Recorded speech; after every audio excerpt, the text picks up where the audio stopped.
खेरा को पेलूंगा, फिर खेरा से नाम निकालेगा तो बाकी को पेड़ा बनाऊंगा। हमारे बिहार का अच्छा स्वीट्स है पेड़ा, जो वहाँ खूब चलता है। लेकिन चुनाव तो बंगाल में है, चुनाव तो आसाम में है, पता नहीं पेड़ा शब्द क्यों आ गया। जिस मुख्यमंत्री की पूरी राजनीति मुसलमानों के खिलाफ नफरत पर आधारित हो, उसकी अपनी पत्नी 2 मुस्लिम देशों के पासपोर्ट रखती हो और एक एंटीगुआ का पासपोर्ट रखती हो, नंबर 1। नंबर 2, हम ये जानना चाहते हैं क्योंकि भारत के कानून के हिसाब से आप ड्यूअल सिटीजनशिप यानी कि दोहरी नागरिकता नहीं रख सकते। हम ये जानना चाहते हैं कि क्या रिनिकी भूया शर्मा भारत का पासपोर्ट भी रखती हैं? Is she a citizen of India also? Because we have shown you 3 passports. One is the golden pass of UAE, Abu Dhabi, issued in Abu Dhabi. It is a living document, not an expired document. Number 2, Egypt, living document, living passport, not an expired passport. Number 3, Antigua Barbuda, living passport, not dead, not expired. How can an Indian national have 3 passports of 3 different countries? दूसरों को तो नसीहत और खुद मियां फजीहत। दूसरों के लिए कहते हैं ये वहां का, ये पाकिस्तान, ये बांग्लादेश, और खुद अपने घर में 3 पासपोर्ट आपकी धर्मपत्नी के हैं। ये सामने है। क्या ये पासपोर्ट सही हैं? ये अब इन्हें बताना है। अब चुनाव के ठीक पहले इतना बड़ा एलिगेशन जब कांग्रेस ने लगा दिया कि इतना आसानी से तो मामा जी छोड़ेंगे नहीं।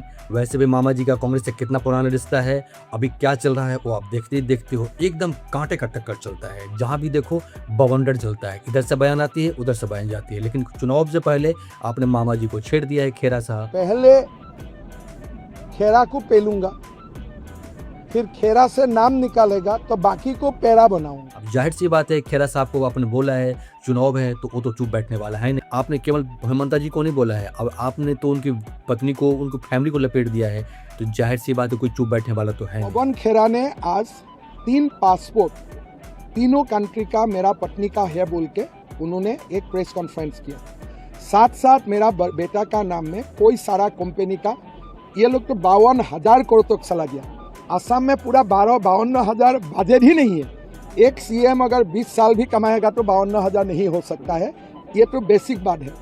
हमने एग्जामिन किया, हर बात में प्लेस ऑफ बर्थ, स्पेलिंग, सारे कुछ गड़बड़ी थे। फिर हमारा पुलिस ने भारत सरकार का डिप्लोमेटिक चैनल से रिकन्फर्म किया कि यूएई वाला पासपोर्ट फ्रॉड है। बाकी और 2 जो पासपोर्ट दिया है, ये भी मेरा लगता है सोम मंगल बुधवार तक वही स्टेट से आ जाएगा।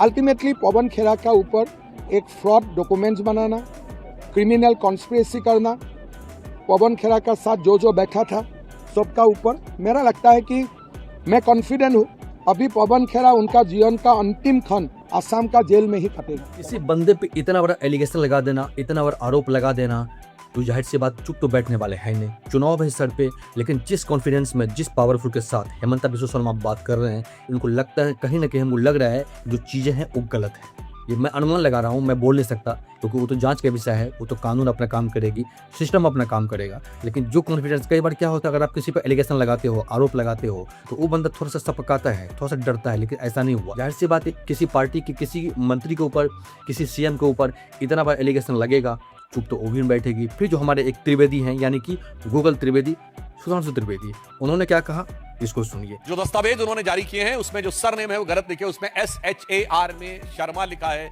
जबकि श्री हेमंत बिस्वा शर्मा का स्पेलिंग SARMA है। पहली गलती।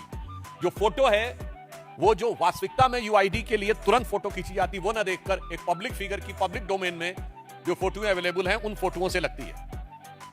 UAE ID जो दिखाया गया है वो सर्वथा गलत दिखाया गया है। ID का जो क्रम है, जो जन्म के अपेक्षित वर्ष से कनेक्ट होता है, वो मैच खाता नहीं दिख रहा है। UID में जन्म का वर्ष के साथ कनेक्शन होता है। नेशनैलिटी इजिप्शियन दिखाई गई है। एंटीगुआ और बारबुडा का पासपोर्ट दिखाया गया है और प्रिंटेड फील्ड में MRZ के बीच में जो एक्सपायरी डेट है वो उससे मैच नहीं खाती। प्रिंटेड फील्ड और MRZ के बीच के पासपोर्ट नंबर के बीच में मैचिंग नहीं है। स्पेलिंग मिस्टेक ऐसी है कि इजिप्शियन की स्पेलिंग EGYPTAINN लिखी हुई है और जो अरबी संदर्भ में भी गलत है। टाइटल डीड का जो QR है वो किसी भी असली रिकॉर्ड से मैच नहीं खाता। इससे स्पष्ट हो जाता है कि मनगढ़ंत मनोहर कहानियां रचकर चुनाव के ऐन मौके पर अपनी तय हार का स्वरूप बदलने का एक खौफ, खिसियाहट और बौखलाहट भरा यह प्रयास है। उसके बाद हेमंता ने तो पूरे फॉर्म में आ गए। अब फॉर्म में आने के बाद में इसके बाद जो उनका रूप देखोगे आप दोस्तों, इस बार तो लगता है और कुछ हो ना हो, चुनाव कौन जीते कौन हारे ये तो समय बताएगा, पब्लिक बताएगी, लेकिन इस बार हमारे बिहार में पेड़ा मिठाई बहुत ज़्यादा बिकने वाला है दोस्तों। देखो इसको, हेमंता का रूप देखो। अब अभी तो आपको 3-4 रूप दिखाऊंगा, ये देख के आप दंग रह जाओगे। और ये चुनाव कहाँ से उठा था और कौन सा मोड़ ले लिया, किस मुद्दे पर बात होनी थी, उस सारे के सारे खत्म हो गए। बस यही चलेगा पूरे चुनाव में। इसका रिजल्ट कितना भयावह होगा, किधर मुड़ेगा किधर जाएगा, आई डोंट नो, पर चीज़ें जो भी होगी बहुत इंटरेस्टिंग होगी, स्पेशली पब्लिक के लिए, क्योंकि पब्लिक को दिखना चाहिए कि जो चीज़ हिंदुस्तान में हो रही है वो कितना सत्य होता है, कितना गलत होता है। इस बार तो बवंडर मचेगा ही मचेगा आसाम। पागल है यार, सच्चाई आप नहीं जानते तो क्यों आपने डाला? आप तो पूछना चाहिए था पहले। पागल है क्या ये लोग? मैं एक एलिगेशन लाया, पहले आपको फॉरेन मिनिस्टर को पूछना चाहिए था कि नहीं चाहिए कि ये एलिगेशन हमको मिला है, सार्वजनिक करने का पहले आप थोड़ा हेल्प कीजिए। आप पहले लोगों को मारेगा, फिर बोलेगा नहीं नहीं नहीं मेडिसिन क्या होगा मैं पूछ के दूंगा।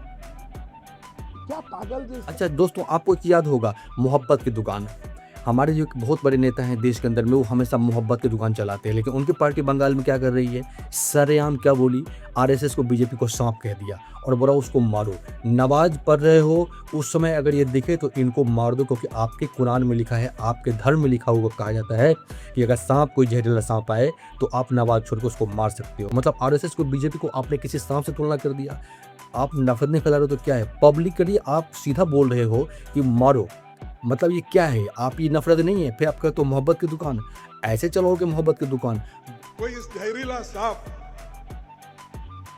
आपके सामने से गुजर रहा है और आप नमाज भी पढ़ रहे हैं, नमाज तोड़ के उस जहरीली सांप को मारना ये कुरान में कहा है।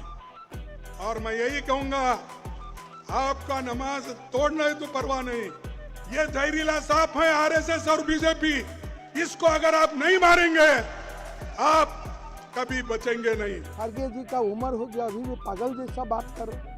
आप लोगों को जलील करेगा, लोगों को बेइज्जत करेगा। ये मामा जी तो छोड़ने वाले हैं। जो मैं हालात देख रहा हूँ, जो सिचुएशन देख रहा हूँ, एकदम क्लियर कट है। केवल मामा जी पर आरोप लगे हुए होते, हेमंता पर आरोप लगा होता तो बात एक मिनट के लिए झेल भी जाते, ये चीज़ों को चलाते, लेकिन बात यहाँ पर उनकी वाइफ की आ गई है, परिवार की आ गई है, जिनका पॉलिटिक्स से दूर दूर तक संबंध नहीं है, उस पर इतना बड़ा एलिगेशन लगा दिया है। और जब बात फैमिली की आती है तो फिर पता ही आपको इंसान क्या करता है, जो मामा जी कर रहे हैं। अभी पता नहीं कहाँ तक जाएगा, रिजल्ट आने दो फिर असली रूप देखा।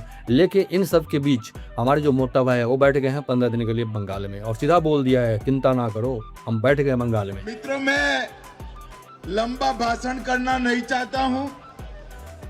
बंगाल चुनाव में 15 दिन तक मैं बंगाल में ही रहने वाला हूं।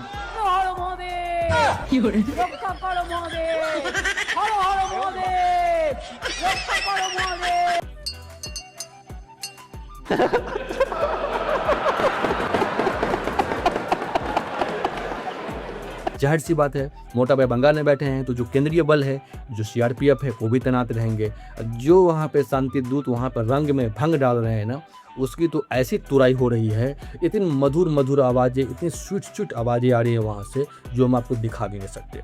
इस बार तो खेला होगा, क्योंकि इस बार जो फर्जी वोटर आते थे बांग्लादेश से वो भी नहीं आ पाएगा, क्योंकि सुरक्षा बल तैनात रहेगा।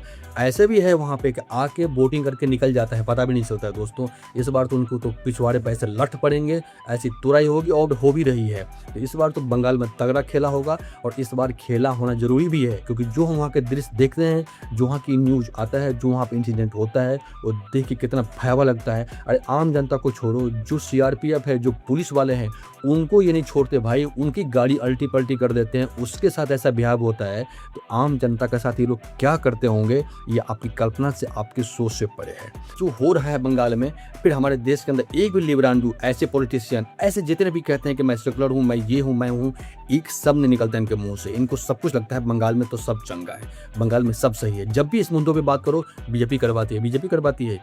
अभी सरकार बीजेपी है कि वहाँ पे क्या नहीं है ना दोस्तों। वहाँ के हालात इतने बुरे हैं कि जब वीडियोज देखते हैं, अरे जब बोलो कोई भी वीडियो एडिटिंग नहीं होती है, चीज़ें कितना कोई एडिट कर देगा, चीज़ें वहीं से आती है, चीज़ें कोई बाहर का बंदा नहीं है, वहीं पर जो होता है, जो वहाँ के आम पब्लिक है, जो कहती है कि यहाँ के हालात कितने बद से बदतर हो गए हैं। लेकिन इस बार मोटा भाई वहाँ पर बैठ गए हैं, और मोटा भाई जहाँ बैठे हैं तो जो ऐसा करेगा भाई उसको तो ऐसा सोचता पड़ेगा, ये तो भगवान ही जानते हैं। दोस्तों इस बार का बहुत इंटरेस्टिंग चुनाव होने वाला बंगाल में, देखिए। मैंने अगर वीडियो अच्छा लगा हो तो लाइक करिएगा, शेयर करिएगा।